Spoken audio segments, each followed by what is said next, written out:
بسم اللہ الرحمن الرحیم۔ السلام علیکم ناظرین۔ ایک مرتبہ حضرت موسیٰ علیہ السلام اللہ تعالیٰ سے ملاقات کے لیے کوہ طور پر جا رہے تھے کہ ایک جگہ حضرت موسیٰ علیہ السلام کو پتھر کے رونے کی آواز آئی۔ حضرت موسیٰ علیہ السلام نے پتھر سے پوچھا کہ تم کیوں رو رہے ہو؟ تو پتھر نے روتے ہوئے جواب دیا کہ مجھے اللہ تعالیٰ کا ڈر ہے کہ کہیں مجھے بھی اللہ تعالیٰ دوزخ میں نہ ڈال دیں۔ خواتین و حضرات، اس پتھر کو یہ ڈر شاید اس لیے ہی تھا کیونکہ اللہ تعالیٰ نے قرآن مجید میں فرمایا ہے کہ جہنم کا ایندھن انسان اور پتھر ہے۔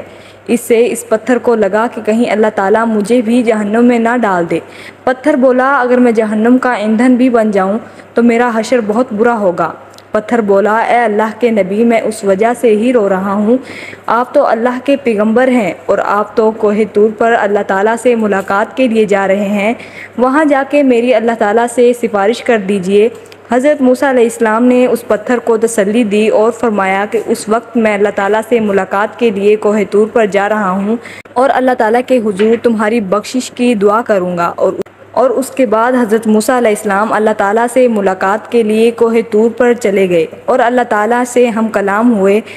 اسی دوران آپ علیہ السلام پتھر کے بارے میں بھول گئے۔ جب حضرت موسیٰ علیہ السلام سے آنے لگے تو اللہ تعالیٰ نے حضرت موسیٰ علیہ السلام سے فرمایا، اے موسیٰ، تم اس پتھر کو بھول گئے کیا تم نے اس سے سفارش کا وعدہ نہیں کیا تھا؟ سبحان اللہ۔ تو حضرت موسیٰ علیہ السلام نے فرمایا، اے میرے پروردگار، میں واقعی اس پتھر کے بارے میں بھول گیا تھا، بے شک آپ سب کچھ جانتے ہیں۔ اللہ تعالیٰ نے فرمایا، اے موسیٰ، جاؤ اور اس پتھر سے کہہ دو کہ ہم اس کی مغفرت کرتے ہیں اور اس کی بخشش کرتے ہیں اور دیگر پتھروں کے ساتھ اسے جہنم میں نہیں ڈالیں گے۔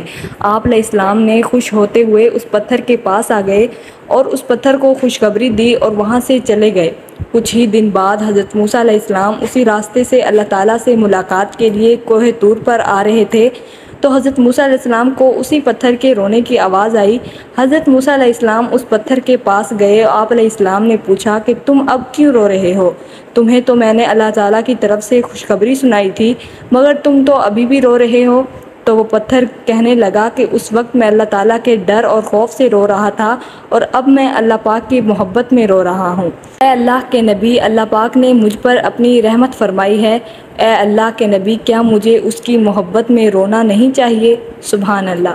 تو یہ تھی آج کی ہماری ویڈیو۔ دوستو، اگر آپ کو پسند آئے تو اسے لائک کیجیے گا اور میرے چینل کو ضرور سبسکرائب کیجیے گا۔ شکریہ۔